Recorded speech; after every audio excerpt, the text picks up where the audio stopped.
will not die.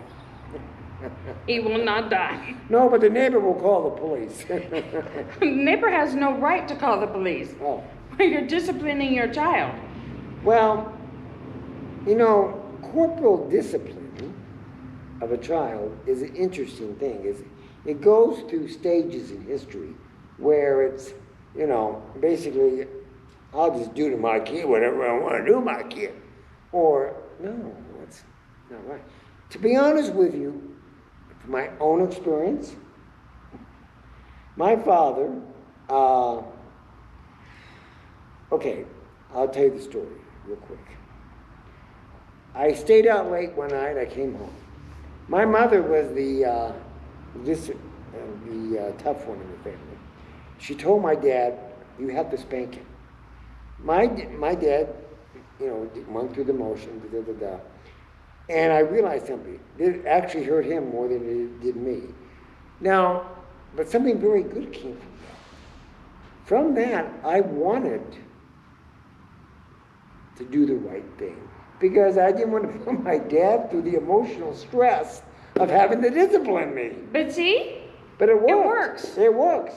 So if the foundation is a loving relationship, and you have to discipline your child, and I'm not going to get into you know, that's your business, but think about this: if they love you, it's going to affect them in a much stronger way than most people think. Exactly, and the moment you have to discipline them, it's usually just one time. Right, because you never have to do it again. They're so affected by it. Yes, and you're sitting there with them and you're explaining to them, this is why this is happening.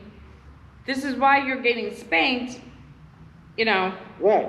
I was the one who was told to spank the girls. Right. Because my ex wouldn't do it. Right. So he's like, no, I need you to spank them. And if he felt I didn't hit them hard enough, he would tell me. So, you know, I try to do it out of his view. Right. And I explain to them, and I always tell them, I go, this hurts me more than this is hurting you. Right. Because I really don't want to do this, but what you did was wrong. So you need to get spanked Classic. to understand you can't do that again. And then from that moment on, they didn't get spanked anymore, but they got a lot of talking too. Classic. You know, what the ex may have done, is his thing. But with me and them, even though they, you know, might think I was a horrible mom because they got punished. Right. And they got punished. They didn't get tortured. They didn't get spanked. They got punished. Right. They got a phone taken away. They got locked in their room. Well, not locked, but put in their room. Right. They were told to clean up their room by themselves. I mean, you know, parent-y things. Right. Told to pick up the dishes, do dishes, you know, things of that Right. sort. But they didn't get beaten. Right. They didn't have bruises. Right. They didn't have black eyes. They didn't go unconscious. These are the wrong ways Right.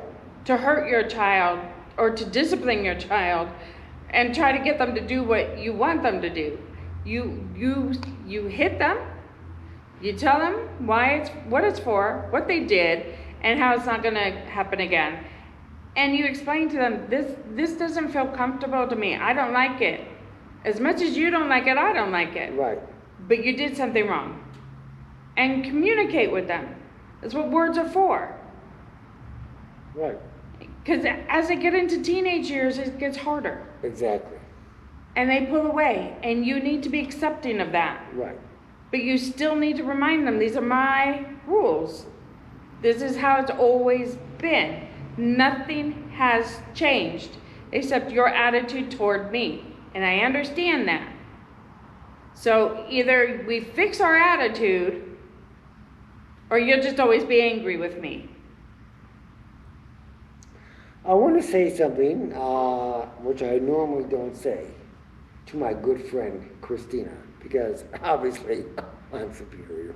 But the last conversation based upon this is probably the most important and beautiful thing we've ever put on tape. I really do, because go over this section right here of 13 and what we've said about discipline of children and so forth and so on, and listen to it and write it. I'm serious now, because from my own experience, I know everything Christina has said, my experience, these are probably some of the most important things I believe you can be given if you're a parent. So we've said a lot of good things, well, at least I have. But this is beautiful, Christina. Beautiful, beautiful, beautiful. Underline it, friends, because it's as good as it gets. All right, we'll move on. If you strike him with a rod, you will save his soul from trouble.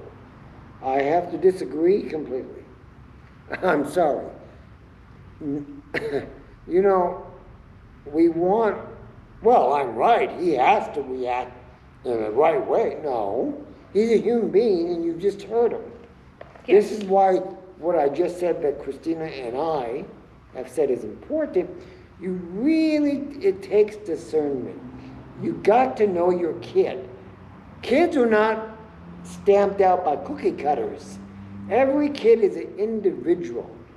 So fashion what you do based on the kid. Correct. Right, because if you don't, some kids really take the physical punishment. They get the yeah. And some kids, it just destroys them. Well, it depends on the situation, because if you have a kid who's running around, who's drinking, who's doing drugs, and you're the type of person who is doing that, they're living your lifestyle. Right. So you can't punish them for your lifestyle. No. You can't be angry with them for you being angry and upset at your outcome. The kid is who he is. Right. And all you can do is say, hey, this is where I've been. You see me doing it. It's the wrong thing to do because you don't want to end up like me. Because trust me, it's not good. Right. And I will try to fix myself if you're willing to fix yourself. And we do this together. Right. As a family. Right. And we start fixing the cracks. Right. Because your kids mirror everything you do. Right. And even if you're raised by strangers, right, they mirror what you do. That's the problem with my mom and me. I didn't mirror her. I mirrored the people outside. Right. And I took on what they did for me, being kind, being giving, being respectful. And I brought that back to her.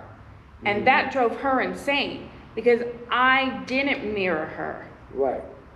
So there's good and bad in the mirroring of your parent if you understand what the good and the bad is. Right. Exactly. So because I didn't follow her trail of the drugs, alcohol, the sex, the men, the this, the that, I didn't do that. It made us enemies. Right. Because I put myself somewhere else in a safer place. And so of course I would get more bad talk from her, like, oh, what, you think you're better than me, you think you're this, you think you're that. It's not that I was better. I chose not to be her. Right. And I would pray at 3 years old and 4 and so on. I love her. I just don't want to be her. I don't want to go down that path. I see that path. I don't want that path for me. So I chose at a very young age not to be that path. Right. So when we got into foster care and stuff, and the people were kind, the people were understanding, it was confusing to me because now it's like, whoa, wait a minute. I don't understand why you're being nice to me, but I was still me being nice back. Right. Willing to help out, willing to be there, willing to do things, because that's all I knew. Right. So when you put in an environment where it's like, no, you don't have to do it, let me do this for you, it confused me for a long time. Right. So yeah, it's very hard to be in an environment where people are kind and people are caring. Exactly. And then there's fake ones out there who want to pretend to like you.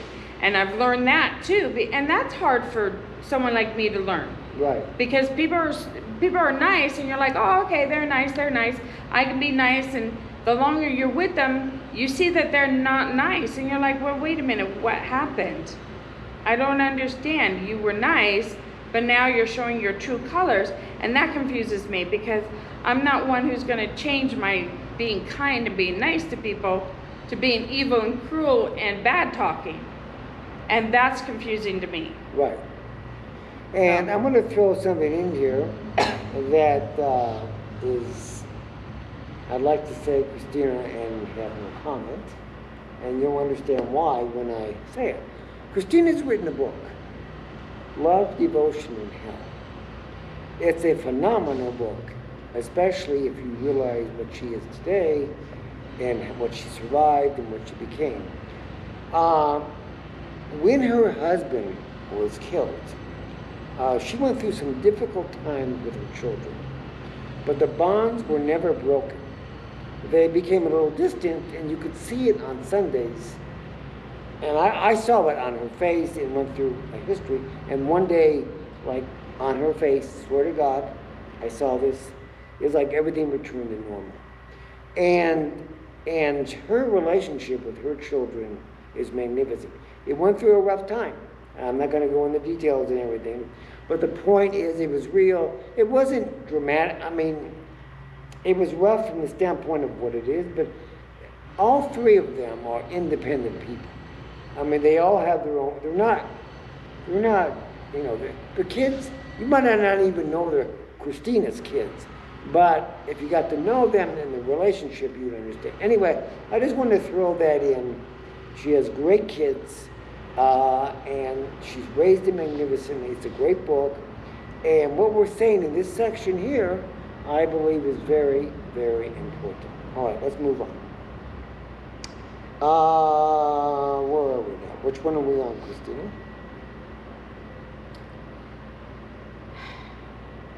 I think we're on 12. 12.